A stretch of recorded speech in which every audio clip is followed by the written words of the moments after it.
네, 강프로입니다. 하이닉스 봅니다. 하이닉스 오늘 2.5% 올랐습니다. 자, 그런데 오늘은 조금 주목할 필요가 있는 게 오늘 반도체 관련주들 있죠. 하이닉스 말고 하이닉스는 대형주, 삼성전자도 대형주니까 이렇게 대형주 단 말고요. 시가총액이 1조에서 5조 사이 또는 1조 이하 이런 종목군들의 약세가 두드러지게 많이 나왔습니다. 그리고 유리기판 관련주들도 상당히 많이 하락했는데도 불구하고 하이닉스의 시세는 계속되고 있다. 자, 그러면 시장을 한번 구분 지어 볼게요. 자, 시장이 뭐 크게 보면 실적 장세 그리고 유동성 장세 이렇게 두 가지로 나눌 수 있죠. 지금 미증시 같은 경우에는요, 철저하게 실적에 맞춰서 움직이고 있습니다. 근데 그 실적이 잘 나왔어요 해서 주가가 올라가는 게 아니에요. 그렇죠? 하이닉스도 마찬가지였죠. 여기 4월 초에 실적 발표를 하고 나서 주가가 쭉 빠졌습니다. 이때 같이 나왔었던 실적이 삼성전자의 실적입니다. 물론 삼성전자의 실적이 먼저 나왔죠. 그러고 나서 삼성전자의 실적이 나오고 나서 굉장히 잘 나왔습니다. 일단 흑자 전환에 성공을 했고요. 그랬는데도 불구하고 주가는 큰 폭으로 빠졌죠. 미증시 빠졌으니까 빠진 거 아닌가요? 이렇게 보시는 분들이 있을 것 같은데 그거는 잘못된 시각이라고 보시면 됩니다. 자, 일단 삼성전자는 실적 발표 전에 흑자로 돌 것이다. 그렇죠? DS 부분이죠. 디바이스 솔루션 부분인데 여기가 반도체 사업부입니다. 반도체 사업부의 어느 정도 흑자 전환에 대한 부분은 예상이 됐죠.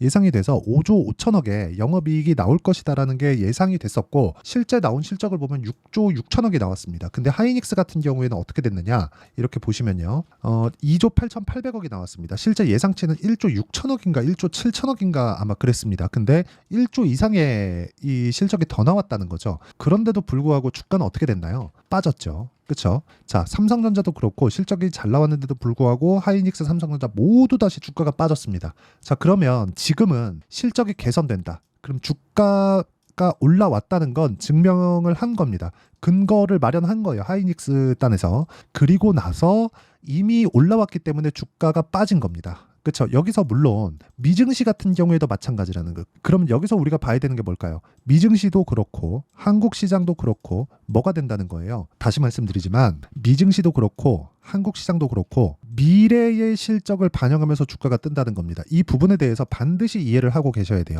이 내용에 대해서 이해를 못 하잖아요. 그러면 주식 시장에서 한두 번의 돈은 벌 수 있을지라도 꾸준한 수익은 낼 수 없습니다. 그렇죠?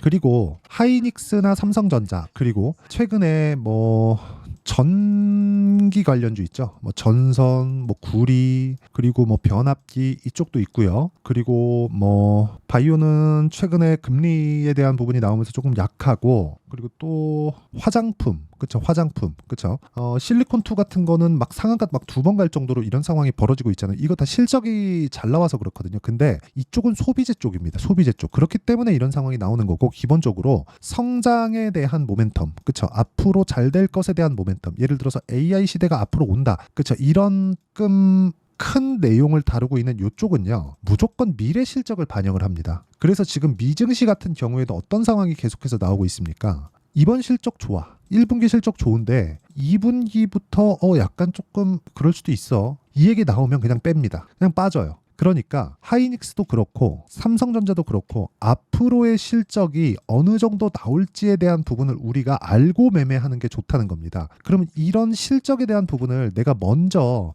알 수 있어요. 자, 이렇게 얘기를 한번 드려볼게요. 삼성전자 같은 경우에 어떻습니까? 1, 2, 3월 달까지 영업한 결과를 4월 첫 주 목요일이나 금요일 날 실적 발표를 합니다. 잠정 실적 발표를 하죠. 그렇죠? 우리 어느 정도 장사해서 뭐 어느 정도 이익 남을 것 같고 매출 어느 정도 나왔고 뭐 어떤 부분에서 뭐 이것까지는 이제 본 실적 발표에서 나오고 잠정 실적으로 어느 정도 나왔다. 그러면 그때부터 분석에 들어가는 겁니다. 그렇죠? 근데 우리는 이걸 하는 게 아니라 이건 어차피 증권사에서 다 분석해서 나옵니다. 우리는 그 전에 주가가 올라가는 상황을 공략하는 거예요. 그러면 우리가 하이닉스를 공략하는 게 맞을까? 아니면 그렇죠?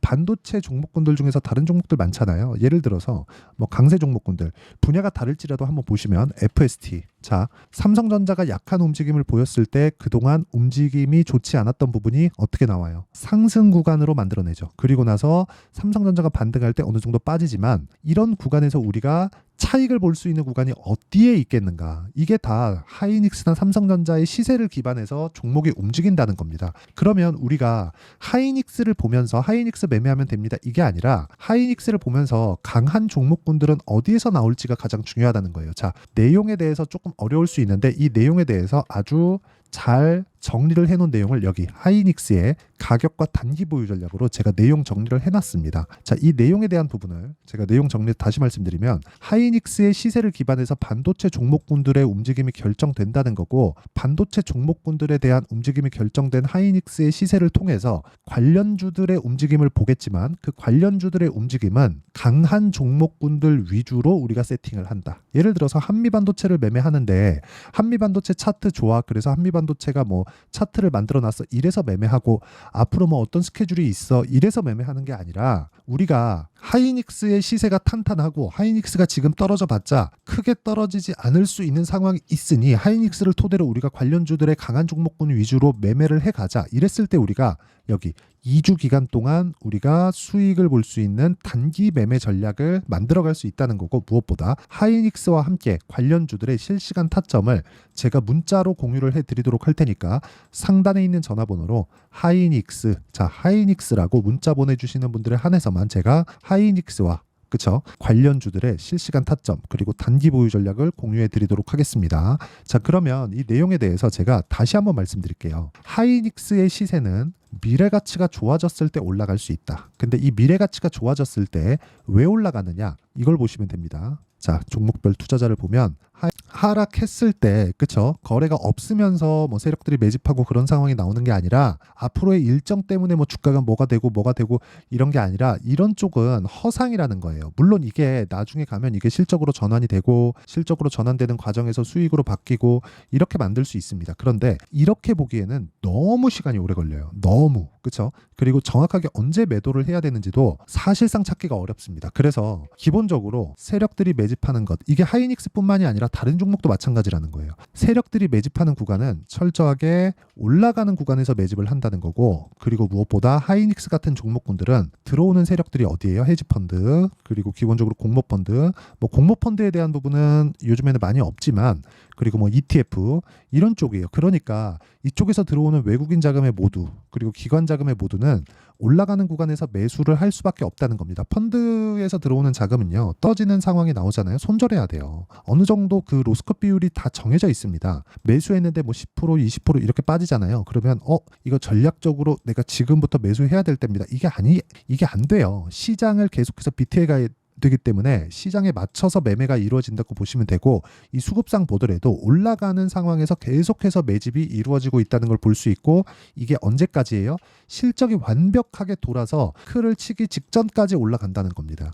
실적이 피크를 치기 직전이라는 건 한 분기나 두 분기 전 그러면 지금 HBM이 만들면 완판된다는 내용이 나왔고 하이닉스 같은 경우에도 어떻습니까? 지금 하이닉스 같은 경우에도 HBM 물량이 내년 물량까지 전부 다 완판됐습니다. 솔드아웃. 그쵸? 없어요. 만들면 그냥 나가는 거예요.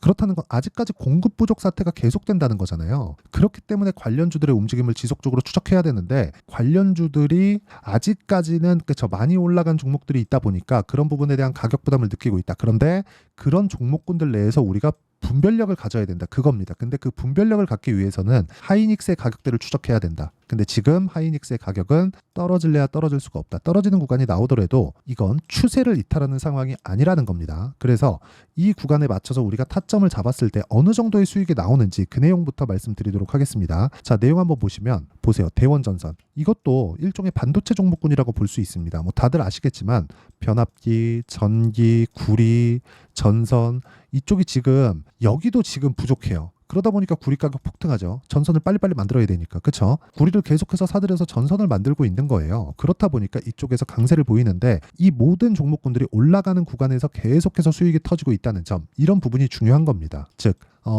AI 반도체 시장이 오면서 관련돼 있는 파생돼 있는 종목들까지. 근데 그 모든 이 사항들이 하이닉스의 시세로 결정이 된다는 거예요. 하이닉스가 막 빠지기 시작해. 그러면 기본적으로 반도체에 대한 수요보다 공급이 초과했다는 거고, 공급이 초과되면 가격이 떨어질 거고, 가격이 떨어지면 전기 사용량도 낮아질 수밖에 없기 때문에 그런 부분을 반영해서 먼저 올라간 주가는 빠질 수밖에 없다는 거죠. 그러면 우리가 올라가는 구간이 뭐예요? 매집하는 구간이니까 당연히 올라갈 때 매수를 해야죠. 이런 상황을 만들어 가야 되는 게 중요하고, 이 내용에 대한 부분을요, 여기 소통방에서 제가 10억 만들기 프로젝트로 진행하고 있습니다. 자, 그래서 여기 대원전선 같은 경우에도 오늘 제가 8시 59분에 그쵸, 장 시작 전에 공유를 해드렸고, 뭐 일진전기도 마찬가지입니다. 일진전기, 일진전기 같은 경우에도 뭐 7%, 13%, 1% 이런 식으로 계속해서 수익을 내고 있는데, 올라가는 상황에서 수익을 내고 있다는 점이 중요하고요. 그 밑에 VT 같은 경우에도 최근에 화장품들 강하죠. 올라가는 구간에서 계속해서 매매한 결과 수익 구간을 계속해서 만들어가고 있다는 점이 중요합니다. 그래서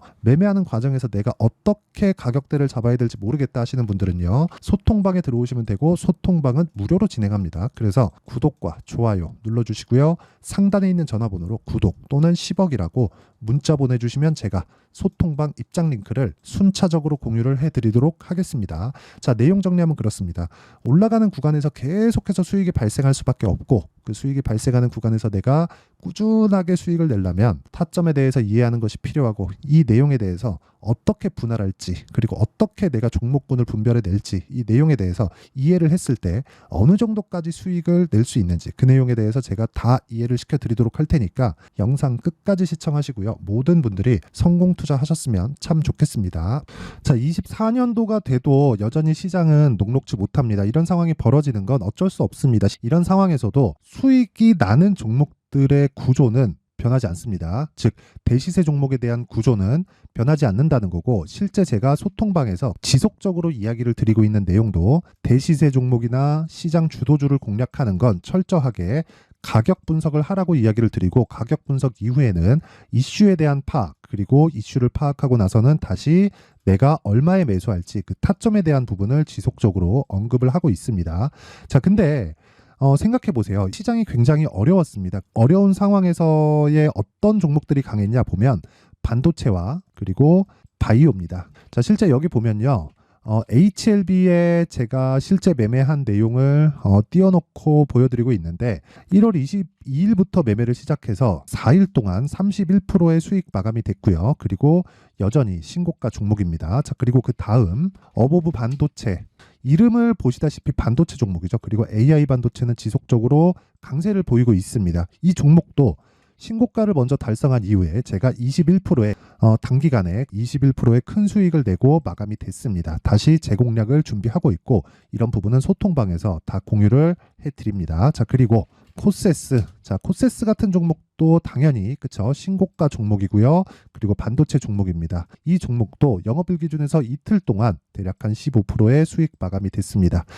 내용을 한번 보시면 어떻습니까? HLB를 포함해서 뭐 30%, 20%, 뭐 15% 이런 식의 수익이 지속적으로 발생하고 있는데, 이 세 종목 모두 다 신고가 종목이고, 1월 달에 시장이 약세를 보이고 있는 구간에서도 강했었던 그런 종목입니다. 특징점이 하나 있는데, 그 이슈에 앞서서 가격이 먼저 반영했다는 거죠. 그렇게 제가 가격을 먼저 보고 이슈에 대해서 파악하는 이유는 결과적으로는 큰 시세를 먹기 위한 사전 준비 작업입니다. 실제로 큰 시세를 먹기 위해서 사전 준비 작업을 했을 때 여기 레인보우 로보틱스 127%, 그리고 ISC 98%, 그리고 한미반도체 97%의 큰 수익을 내는 상황을 만들 수 있습니다. 어떤 식으로 소통방에서 진행됐는지, 그쵸? 그 상황을 제가 이야기를 드린 건데, 이런 상황도요, 당연히 신고가를 공략했을 때 가능한 겁니다. 자, 그러면 이번에도 마찬가지입니다. 그쵸? 정부 주도의 코리아 디스카운트 해소 방안이 2월 달에 발표를 하고요. 그리고 2월 달에 발표된 내용을 토대로 주가가 움직이는 게 아니라 이미 움직인 내용이 있죠. 실제 이 내용은 크게 중요한 게 아니라는 겁니다. 실제 움직인 내용을 보면, 자, 기아차입니다. 실제로 12월 달에 신고가를 만들어 놓고 정부에서 입김을 불어 넣으니까 순식간에 기아차를 포함해서 현대차 같은 거대 기업들의 주가가 2주도 채 되지 않아서 40% 정도의 큰 시세를 냅니다. 자, 그러면 우리는 어떤 종목을 봐야 될까요? 이슈를 파악해야 되는 것도 맞지만 철저하게 가격에 맞춰서 매매를 해야 되는 게 당연히 중요합니다. 정부가 주도하는 정책 방향이 있겠죠. 그 방향에 맞춰서 우리가 종목을 찾을 필요가 있다. 자, 그러면 답이 나왔습니다. 정부가 주도하는 방향에 맞춰서 제2의 기아차를 찾는 게 지금은 중요하다. 근데 정부 정책의 방향에 맞게 가자. 그랬을 때 앞서서 제가 보여드렸었던 내용인 여기 레인보우 로보틱스 127% 그리고 ISC 98% 그리고 한미반도체 97%와 같은 수익을 낼 수 있습니다. 물론 시간에 대한 부분은 최소 2주의 시간이 필요하고요. 그리고 최장 3개월 안에 끝내야 됩니다. 자, 기아차의 시세를 보셨던 것과 같이 2월 달에 정부 정책의 방향이 결정되고요. 바로 3월 달이면 시행입니다. 자, 그러면 우리는 거기에 맞춰서 당연히 종목을 찾아야 되고 제가 제2의 기아차를 찾아놨습니다. 제가 아까 전에 소통방에서 이야기를 드렸었던 내용 다 공개를 해드렸는데 그 내용처럼 종목만 받고 싶다 하시는 분들은요. 상단에 있는 제 전화번호로 대시세, 자, 대시세라고 문자를 보내주시면 정부 정책의 방향에 맞는 종목을 모든 분들에게 무료로 공개를 해드리도록 하겠습니다. 자, 제가 원하는 건 채널 성장이 목적입니다. 자, 그래서 구독과 좋아요 꼭 좀 부탁드리고요. 모든 분들이 정부 정책에 맞는 방향으로 매매를 이어가서 큰 수익 보셨으면 좋겠습니다.